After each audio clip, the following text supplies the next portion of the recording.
Another question that was debated by some of the early scholars, and in our times it is being resurrected, is the question of whether the Prophet ﷺ went on Isra al-Miraj in his physical body, or was it a dream? Was Isra al-Miraj a dream, or was it an actual journey? And the reason why some of the early scholars interpreted it this way is because some of the tabi'un, some of the students of the Sahaba, they do have narrations in which they said Isra al-Miraj was a dream. And they based this on certain narrations that said that the Prophet ﷺ said, I woke up, for example, in Mecca, I quoted this, I woke up in front of the Kaaba. And so with this phrase, they said, well, because he woke up, this means it must have been a dream. But the people who narrated this are only one or two in number, and it is clear that they're misinterpreting the whole incident based on one phrase.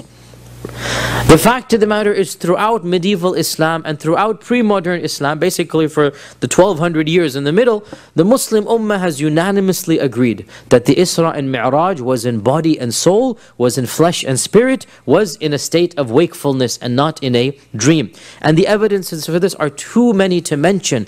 Of them is, had the Prophet ﷺ gone in a dream, what was there miraculous about him going to Jerusalem and back? We can go to the moon and come back in our dreams, and nobody's going to find this amazing.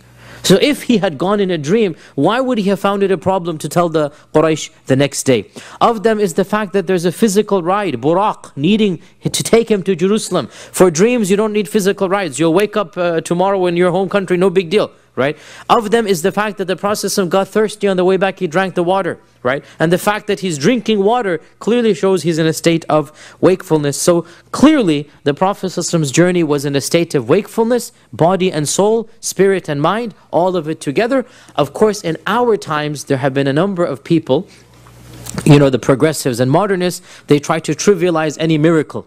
They don't like any miracle because it's not scientific enough for them. And so they interpret the parting of the sea and everything that the Quran mentions as a miracle, they try to reinterpret it because they find it embarrassing that we believe in miracles. And so there are some people, and there are some modern books of seerah as well, that try to state that the entire Isra and Mi'raj occurred in a dream. And of course it is nonsensical to say this, because the whole purpose of Isra and Miraj then would be no point. If it's a dream, who cares? Why is it miraculous? In a dream you can go and do more than this. The whole miracle is that it was in body and in soul.